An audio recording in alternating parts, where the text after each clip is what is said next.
so I'm starting this a year later than I had planned. I had this grand plan that I was going to document the beginning and the end of each semester or residency journey for myself. I wanted to do this for myself. But here's the reality. I was so busy just trying to do a good job and survive that the idea of turning on a camera and trying to be performative and to put this all into some sort of semblance of something that would make sense for myself later, it seemed too much. It was too much.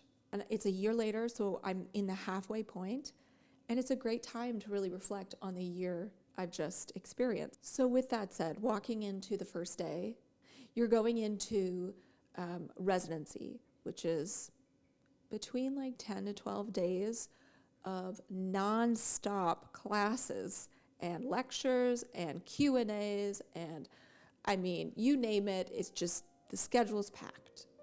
One of the first things they say during the summer residency is that it's like drinking water through a fire hose. So don't be surprised if you're just completely overwhelmed and tired and mentally spent and emotionally spent. And they're not wrong.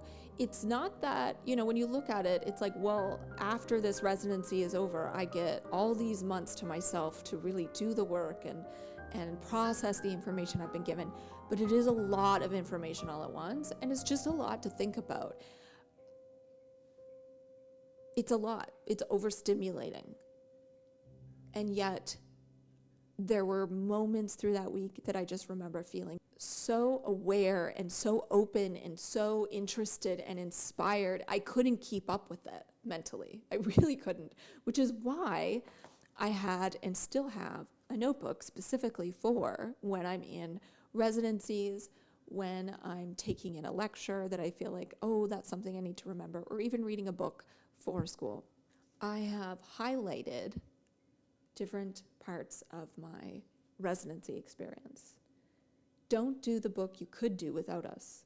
Do the book this spot was for. That wrecked me. Oh, yeah, like I could write anything I wanted to in my own time, but what would I write when I have a mentor coaching me through the process, when I have all of these people helping me hone the journey? Well, that was a scary thought. Another quote that really has resonated with me and stuck with me throughout this experience is, why bother? I ask myself this all the time. I'm asking it today. Last night, I remember thinking, why am I doing this? Like, no one cares. No one cares about my thoughts about what I'm writing about. Well, this is why you bother. Because there is someone out there with a wound in the exact shape of your words. This came from Sean Thomas Daughtry, The Second O of Sorrow. So, notebook. Have your notebook. And then there's the books that I read in preparation for residency. This one, The Business of Being a Writer by Jane Friedman. I think this is like great information. One of the things I highlighted in here is it helps to have psychological distance from the work, which comes with time and training. Writers who see this as a creative challenge rather than a burden are more likely to survive the cycle of pitching and rejection without sinking into hopelessness. I mean, this is just partly like training your brain for the business of writing. Great read, essential. It doesn't mean you're gonna like go back to it and feel moved, but if you need a reminder of like marketing, media, pitching, it's great. Storycraft, The Complete Guide to Writing Narrative Nonfiction by Jack Hart. Careful selection ensures that even small details and relatively mundane personal stories have impact. You really need to have faith in the power and importance of tiny, tiny moments. Sometimes we think it's only the action scenes that matter, but no, it's often the tiniest moments that create the biggest impact. Pauline Dakin. I read this over the last 3 days of residency while I was taking her podcasting courses, and it's an amazing read. I think if you've lived a life in your family where once you were older, you had to take a step back and go, what the heck is going on anyways? You will understand or at least resonate with the upside down world feeling that Pauline writes. It's called Run, Hide, Repeat, a memoir of a fugitive childhood. To quickly talk about the more physical aspects of residency, it is really draining for someone like me to sit all day. So one of the promises I made for myself is that I would get up early enough to go for a morning walk no matter what. That saved me. I wish I could have done more walks, but I would say I'm going to do that again. There was a point on day 7 where I just felt like my physical and mental capacity stopped working. And I forget if I skipped one thing, but I think going into the summer residency again, I am going to make sure to make a mental note. Like, it's day 7. If you need to skip a seminar just to like rest your mind, leave early, like do it. Like, this is the day because you're going to need it. I live here so I can commute.